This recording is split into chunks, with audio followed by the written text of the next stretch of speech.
Hey guys, I'm Dr. Jason Cardinale, and this is my dog Riggs.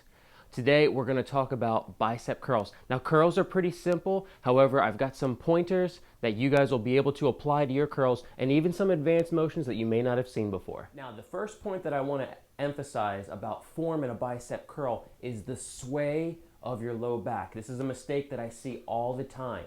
Now you want to make sure that you keep a nice rigid core so that when you do your curl, you're not leaning back. It's going to be really rough on your back when you do that, especially if you do it with any decent amount of weight. All right, so you want to make sure you keep a nice tight core. The second point that I want to emphasize is pinning your elbows. All right, so you'll notice my elbows are right at my side, and now when you go through the bicep curl, I want you to keep your elbows right at your side. Something that I often see is people would like to bring their arms forward as they're doing a bicep curl. You're starting to incorporate other muscles at that point, and it's no longer just in the bicep, so I'm going to recommend that you pin your elbows to your side. The third thing that I'd like to talk about as far as technique goes is range of motion.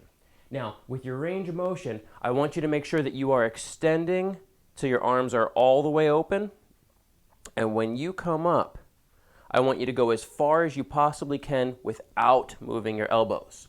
So let me talk about why you shouldn't move your elbows. When you get to the top of a bicep curl, there's actually a rest point if you do it incorrectly.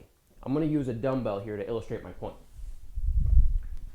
So now, as I'm curling my dumbbell, here my bicep is still active. But if I bring my elbow forward, right now my bicep isn't working at all. And all that's happening is gravity is just holding this dumbbell in my arm. So you want to make sure that you keep the elbows back so that your bicep is working throughout the whole range of motion. So let's talk about what you can do to add some weight. I've said all along that you don't need any type of equipment at your house to do these exercises. Here I have some cans. We use these same cans for our shoulder press. So you can come down, straight arms, curl all the way up, pin your elbows to the side,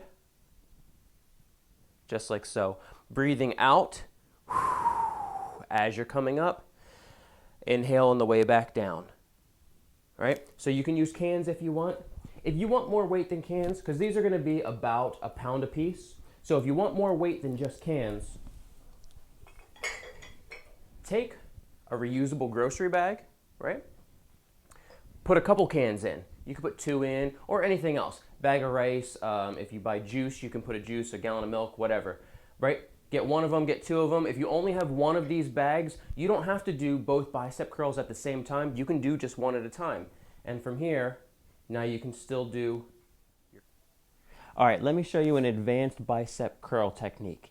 So I call this a body weight bicep curl. It's a little different. What I want you to do is lie on the ground on your side. You should be in almost like the fetal position where your knees are going to be up, and between your thighs and your torso, you should be making almost like a V type shape.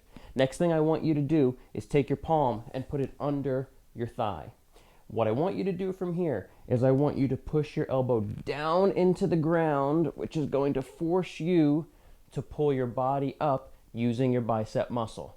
Let yourself down, pull up. I do not recommend doing this on wood or tile floors because it's going to hurt your elbow. So make sure you're on carpet or something else that's relatively soft. All right, so again, drive that elbow down as you pull your body up. Some people will say they feel this in their abs. What that means is that you're recruiting other muscles to assist with this motion. Do the best that you can to try to let your abs relax and let your bicep do all the work. So to wrap things up with this episode, I want to talk about combining your bicep curls because they are pretty basic with other exercise.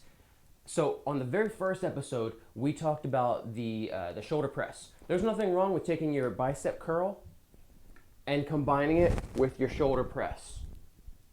Curl it and then press it. Just like so. Now, we also talked about the squat on episode number 2. So you could have your arms at your side, go through your squat, at the top of your squat, curl it, and press it. So now you've got 3 exercises happening all in sequential order. All right, so have fun with this one, guys. We will talk about something else tomorrow. I'm Dr. C with Dr. C TV. We'll see you next time.